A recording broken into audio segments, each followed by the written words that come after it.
And ఇది ఇంకో blouse అండి. ఇది కూడా బ్రైడల్ డిజైనే, cut work with boat neck combination అండి. ఇది డిజైన్ ఫినిషింగ్ అయితే ఎక్సలెంట్గా వచ్చింది, చాలా బాగుంది. దీని హ్యాంగింగ్స్ వచ్చేసి ఇలా ఇచ్చాం, సేమ్ డిజైన్ మ్యాచింగ్ ఫ్లవర్సే ఇచ్చేసామండి దీనికి. బాగున్నాయి ఇవి కూడా.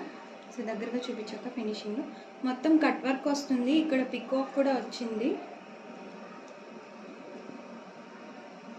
శారీ వచ్చేసి ఇలా ఉందండి, మొత్తం జరీ కాంబినేషన్లోనే ఉంది, క్రీమ్ జరీ కాంబినేషన్లో పికాక్స్ వచ్చినాయండి శారీలో. సెల్ఫ్ డిజైన్ మీకు కనిపిస్తుందో లేదో ఒకసారి దగ్గరగా చూపించాక.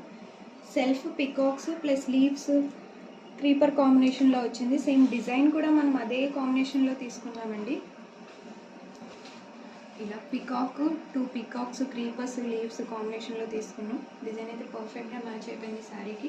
హ్యాండ్కి కూడా ఆల్ ఓవర్ బ్రైడల్ డిజైనే ఇచ్చేసామండి. 2 పికాక్స్ వచ్చి క్రీపర్స్ ఫ్లవర్స్తో ఇచ్చాము. బాగుంది ఇది కూడా.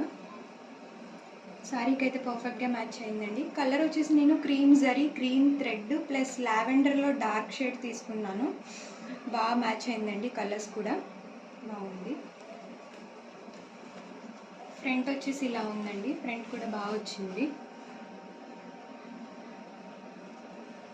టోటల్గా డిజైన్ ఫినిషింగ్ అయితే బాగుందండి. బ్లౌజ్ ఫినిషింగ్ కూడా చాలా నీట్గా వచ్చింది, ఎక్సలెంట్గా ఉంది. డిజైన్స్ ఎవరికైనా నచ్చినట్టయితే please like, share and subscribe. Thank you.